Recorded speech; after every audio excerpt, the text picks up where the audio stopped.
வணக்கம். இந்த இமேஜ் அப்படிங்கிறது பிரபலமானவங்களுக்கு மட்டும் இல்லைங்க, உங்களுக்கு எனக்கு நம்ம ஒவ்வொருத்தருக்குமே இருக்கு.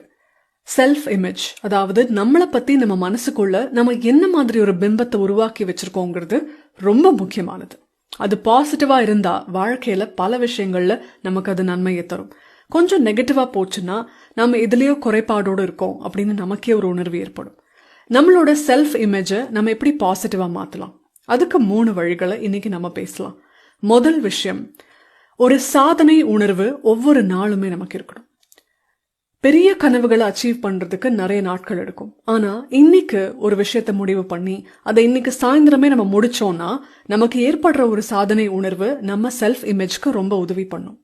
ரெண்டாவது, நம்மளை சுத்தி எப்பவுமே பாசிட்டிவான நல்ல விஷயங்கள் பேசுற ஆட்களோட நாம இருக்கணும். நெகட்டிவான விஷயங்கள் பேசுறவங்க, காசிப் பேசுறவங்க கிட்ட இருந்து விலகி இருக்கிறது நம்ம இமேஜ்க்கு ரொம்ப ரொம்ப நல்லது. மூணாவது, நம்மளோட ஹாபீஸ்க்கு நம்ம கொஞ்சம் நேரத்தை தினமும் செலவழிக்கணும். நமக்கு பிடிச்ச விஷயங்களுக்கு நம்ம நேரம் செலவழிக்கிறோம் அப்படிங்கிறது நம்மளை நாம அன்பா பாத்துக்கிறோம் அப்படிங்கிற உணர்வை நமக்கு ஏற்படுத்தும். அப்போ நம்மளோட செல்ஃப் இமேஜ் பாசிட்டிவா மாறும். நன்றி.